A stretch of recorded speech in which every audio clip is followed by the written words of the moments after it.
Being a nice guy is like AIDS for your marriage. It won't kill you all at once, but it will slowly erode until there's absolutely nothing left. My name is Harrison Orr, and I help men that are business owners and crushing it in their financial and career world, but are still reactive, defensive, ultimately nice guys at home to break those patterns and become the men that's capable of creating the marriage that they fucking love being in. I used to be a chronic nice guy. I was a people pleaser. I would avoid conflict like the plague. I would never set boundaries. I'd always say, yes, whatever you want, I don't mind, up to you. And I thought it was virtuous. I thought if I went with the flow, I was easygoing. If I let my wife make all the decisions and have everything that she wanted, then how could she not be happy? How could we not have a happy, amazing marriage? And it was off that fundamental belief that caused all the issues to begin with. Now, if you haven't read No More Mr. Nice Guy and you identify with some of those traits, I highly recommend go and read that book. But for the purpose of this video, if you haven't read it, what I'm referring to as a nice guy is someone who people pleases at the expense of their own wants and needs, who uses things like covert contracts. So they will do things for other people with this underlying agenda of, if I do this for them, they will like me, they will love me, they will accept me. In the case of my wife, that she would sleep with me, she would want to be close to me, she would never leave me. And it's not actually nice. If we call it what it is, it's a form of weak manipulation. It's, I don't love and value myself enough, so I'm going to do these things for other people so that they can love me, they can validate me, they can tell me that I'm enough, so that they'll never leave me and they'll meet my emotional needs. And it makes it extremely hard for your partner to connect with you because you're constantly running through this filter of, what do they want me to do? What do they need to hear from me? How do they need me to show up? And then so you're constantly running that filter. And so it's why they never really get to know you, which sounds insane that you can marry someone and never really know who they are. But a nice guy doesn't really know who he is in himself. And I got to this point, and a lot of my clients get to this point as well, of when you realize that you don't have to run that filter anymore. It begs the question of, well, who am I? What do I like? What do I want to do just because I want it, not because I'm trying to think of what everybody else wants? And that place can get really scary, because then you beg the question of, oh, well, if everyone is only in my life and only loves me because of this mask and this performance that I've been keeping up this entire time, if I drop it, are they still going to love me? Are they still going to be here? But you have to go through that journey in order to get to the loving and connected marriage that you want. Otherwise, you just stay at this surface level. And so this is how to know if your marriage is being eroded by the nice guy traits. You feel more like roommates than lovers. Like your connection is very surface level. Maybe your conversations are very logistical. Maybe they're always about the kids, about what bills need to be paid, about what's going on in this week and this weekend. But there's very few deep, emotionally connecting conversations.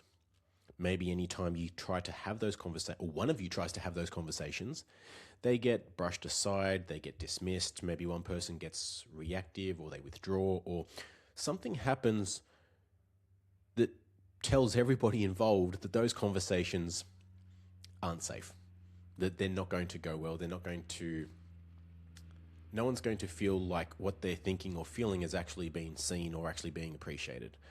And so we stay in that safe zone, which is up here, which is about the kids, which is about something that requires no real vulnerability, no real exposure of fault, of blame, of ownership, of just, this is what I'm feeling, rightly or wrongly, this is what it is. And that's how you end up in a relationship where, sure, you might like each other, but there's no strong passion, there's no love. And it's very easy to use the blanket statements that people throw on marriage and long-term relationships as to why this happens. Oh, well, it's just not a priority. It's the kids, the spark fades as the longer you are with someone, the business was busy, stress happens and this and that, or, she is premenopausal, she had these hormonal issues postpartum and all these things and all these just blame. When I believe All of those factors, like, yes, some of them are true factors, but they provide a distraction from the marriage. I actually think a lot of marriages would end a hell of a lot sooner if they didn't have the distractions of the kids and of life to pull away and use that as it's just a season. Like, you'd get to face the reality of how I'm showing up has created this lack of connection. How I'm showing up is not compatible to the relationship that we want to have anymore. And either we can't be together or something needs to fucking change. And you get forced into change or separating. Because there's really only three outcomes for a nice guy's marriage. There is, you just continue as is, and you just live this mediocre existence in marriage, and things stay surface level. It's not bad. It's not super bad, but it's not great and fun either. It's just pleasant. It's like a customer service relationship, right? You've got that customer service voice on, and you never really express or feel anything of depth. It's just surface level. And then you just live your life in that zone. Or one of you draws the line and says, hey, this is not working. Like, we both love each other. We want this to be better. What are we going to do about it? And either that evokes a change, or sometimes it takes the woman actually threatening to leave, and then one of two things happen.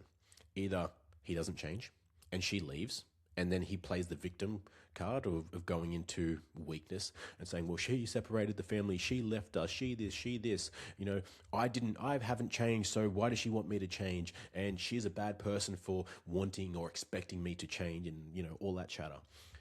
But realistically, are either of you the same when you got married?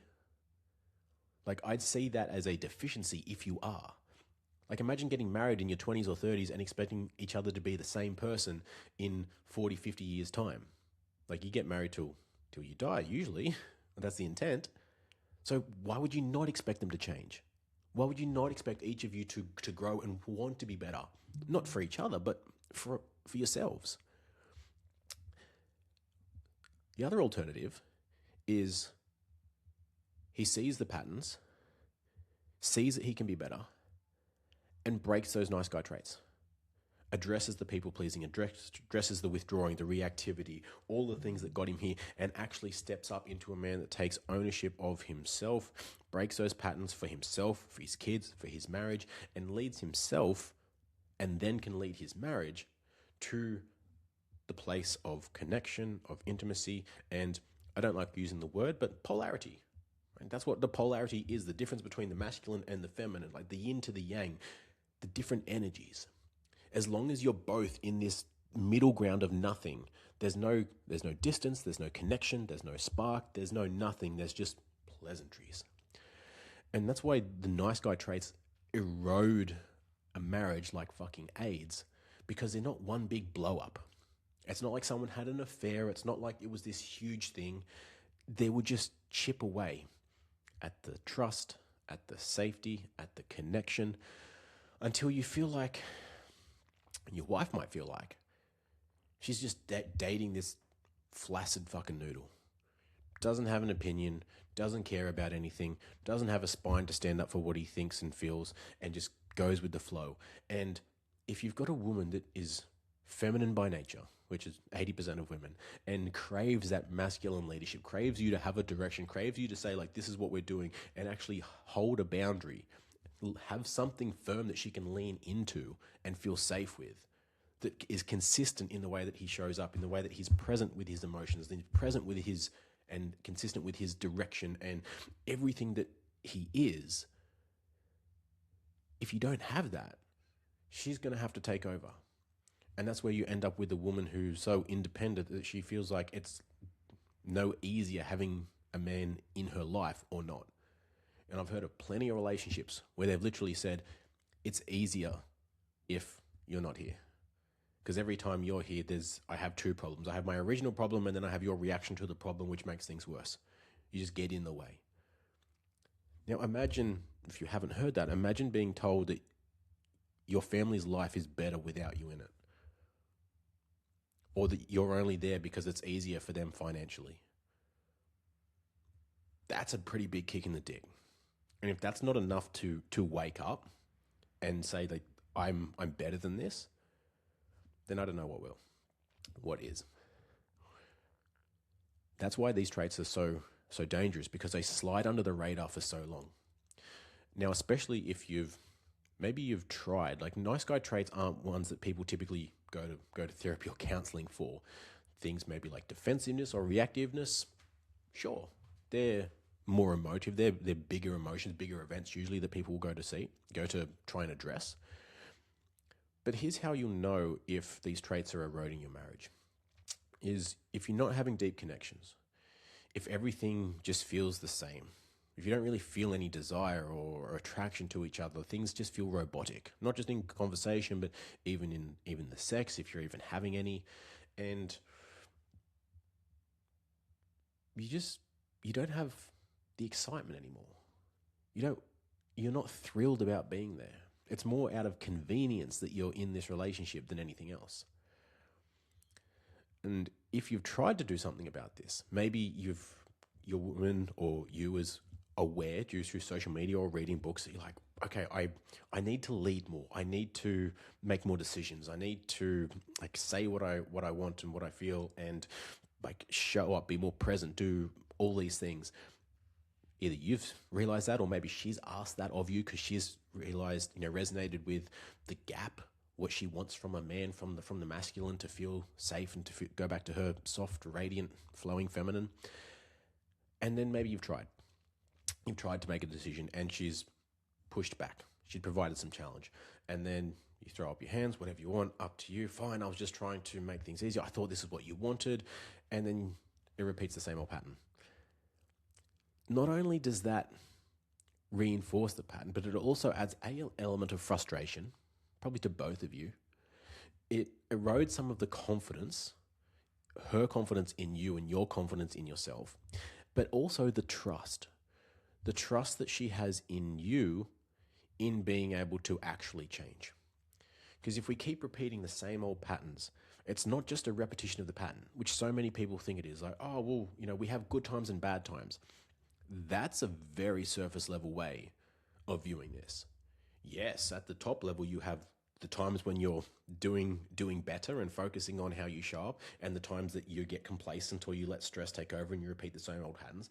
But underneath that, where the damage is really getting done is in the repetition of that, which erodes the trust.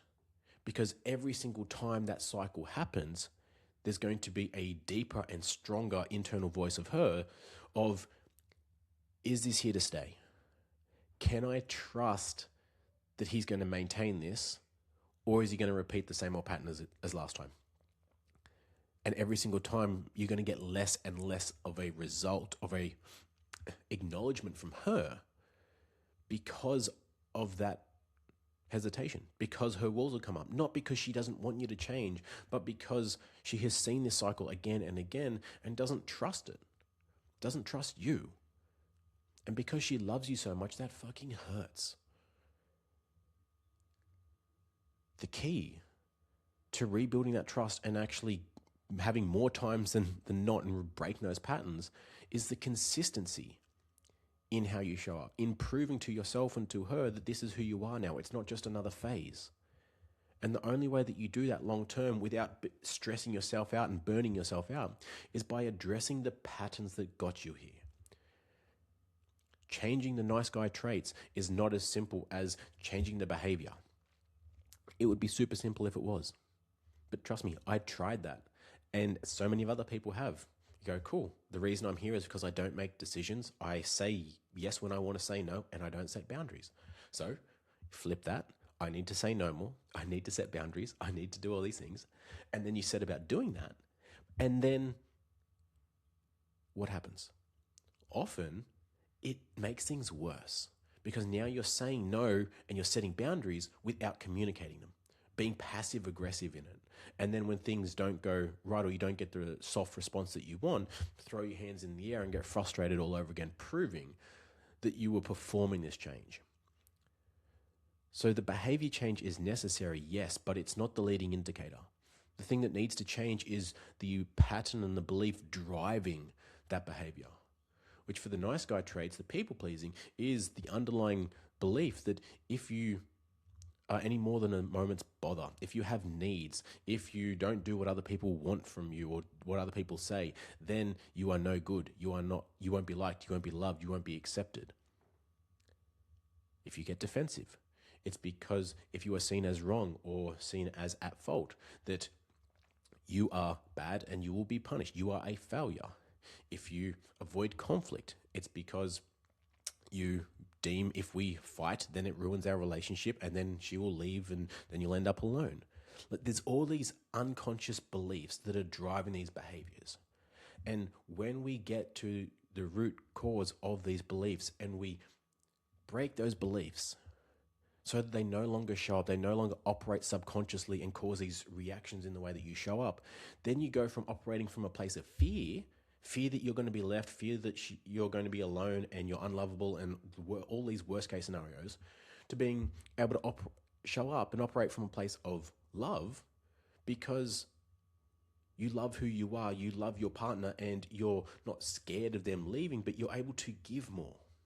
Right? It's the difference between showing up with a full cup and like overflowing love versus showing up like a beggar and like, I don't love myself enough. Can you spare some for me to tell me I'm a good boy, to tell me I'm enough? And that energy alone is fucking exhausting for your wife because now she's responsible for how you feel about yourself. She's responsible for your confidence, for your value, for all these things. And that's something that she should not be responsible for. One of the greatest loads that you can take off her plate isn't doing more laundry, isn't dropping the kids off. It's taking that responsibility of you being okay off her plate. That includes your worth, that includes your value, that includes your fucking moods that are probably reactive to hers at the moment, or anytime she's not okay, you look to her as like, how do I need to fix you? Because if you're not okay, I can't be okay. And it's giving off this needy, desperate energy. And so she feels like she has to manage you more than anything else. She feels like she has to manage you or mother you. And so it's no wonder that she doesn't want to initiate, she doesn't feel close to you, or she doesn't want to be close to you, because it's just another thing on her mind. She wants to lean into you like you're an equal, like you can carry some of this load and share it with her, and that you make her life easier and you both make each other's life easier, rather than your job just being to make money and provide, and she has to do everything else for the kids, for the marriage, for you in terms of meeting all these needs for you as well, just to know that you're okay. And that's exhausting. And as long as you're exhausted, she's exhausted, you're operating from a place of fear, there simply can't be any love. There can't be any deep, meaningful connection because everything else is operating off of survival, out of fight or flight mode. And until you address these patterns that are showing up every single day in all of these moments, nothing else will change the marriage in the way that you want it to long term. Like you can focus on trying to communicate better, on having more date nights, on spending more quality time together, on the holidays and all these things. But unless you get the moments that you show up day to day, unless you get those right, nothing else will work along. Like simply the order of magnitude. Like the percentage of time that you have these moments versus the percentage of time that you have the date nights and holidays is so skewed one way that no amount of holidays or date nights can make up for that. And that's exactly why the date nights don't pan out the way that you want them to, because there's so much pressure on them to make up for the disconnect and nice guy energy throughout the week that you try to make the date night perfect and try to have great sex after every single date. And she feels this pressure. That's why you go to the restaurant and it's the same energy that you're at home. You're driving home in silence, maybe holding hands and not really talking. And you're just wondering like, wow, what a letdown. I just spent $300 on a dinner and I don't even feel any more connected to my wife. But I ticked the box of going on date nights. It's not about the dates. It's about the energy that you show up with. Like if you showed up with the energy of like, I'm leading, I'm going to guide you through this experience tonight and we're going to have fun because I'm going to make it fun no matter where we are, just because of the energy that we bring, the energy that we have with each other. It wouldn't matter where you went. It wouldn't matter if you had a picnic in a fucking farm. Like, think about some of the nights moments that you had together before you got married, before you had kids. It didn't matter where you went. It didn't matter what you were doing. It was just the fact that you guys were together. That's the energy to bring back. And now, even at that time, maybe you were still operating from that nice guy energy, so this can feel foreign to you. But trust me when I say this, you don't need to be someone else.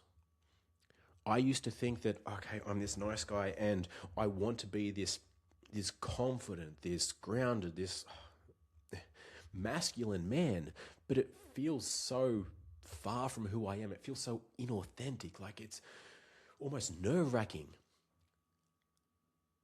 You don't need to become someone that you're not. You are naturally masculine. You are naturally confident. You are naturally a leader. You are naturally the things that your marriage and your wife need you to be.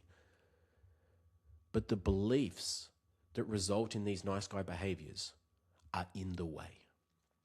They are trying to protect you from punishment, protect you from being alone, protect you from being unloved because of certain things that happened earlier in your life. So it's not about being someone else. It's about breaking these beliefs that are keeping you small, keeping you in your same old pattern. And when you do that, trust me when I say you'll feel like I wish I could convey this in a way that would make you feel it. But when I finally did this for myself, I never felt more like myself. It sounds really fucking weird to say, but if you're aware enough to recognize that so many of the things that you do and say and the way that you show up and the actions that you do are driven by pleasing other people, about what other people will think of you, about not doing or saying the wrong thing, not making it worse, like just trying to get it right. When you recognize that, you realize how much bandwidth and energy goes to that, and how constrained you are, and how not present you are because you're running through those filters, consciously or not. And so even just for a moment, like imagine not having to run those filters. Imagine just being present enough to say and do what you wanted to, because it was an expression of what you were thinking and what you were feeling. And it was naturally the right thing to say. It was naturally the thing that your wife needed to hear in that moment when she was experiencing that deep emotion. It was naturally the thing that it needed to happen to create that connection that you wanted. Like, you didn't have to perform to be anyone else. You were just you, and that was enough. Not just for you, but for your wife and for your marriage. That's what's possible when you break these beliefs that are driving the nice guy behaviors, that are driving the people pleasing, driving the withdrawing, driving the avoidance, driving the defensiveness. And then everything else is a byproduct. And there is so much fucking freedom in that I hope you get to experience one day, because it's absolutely fucking liberating. And it's one of the biggest reasons that I do what I do and I help men in the way that I do, because I have felt that. And not only for myself, for my wife, for my son, even by extension for my clients and the people that I help, it has been so insanely powerful and fun. I get to do what I do and live the life that I live and be the husband and the father and the man that I want to be. And it's fun. It doesn't feel like a performance. Sure, it's not all sunshine and rainbows, because life has its ups and downs, but there is more power in being yourself than you'll ever know. But it takes recognizing the cost of showing up as a nice guy, and then being willing to risk that to break those patterns and finally be the authentic version of you that you know you can be, that your wife, your marriage, your family needs you to be.